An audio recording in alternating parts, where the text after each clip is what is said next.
Following is a special weather statement from the National Weather Service.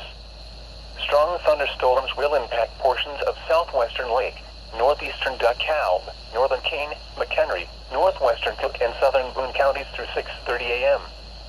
At 5:36 a.m., Doppler radar was tracking scattered strong thunderstorms along a line extending from near Davis Junction to near Maple Park. These thunderstorms have a history of producing small hail.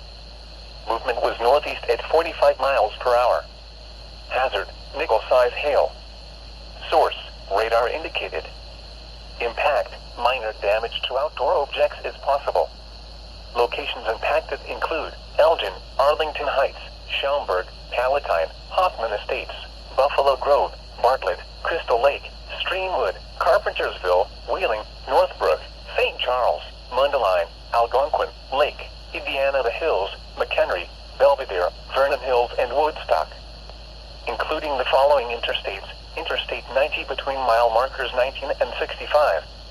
If outdoors, consider seeking shelter inside a building. Frequent cloud-to-ground lightning is occurring with these storms. Lightning can strike 10 miles away from a thunderstorm. Seek a safe shelter inside a building or vehicle. The following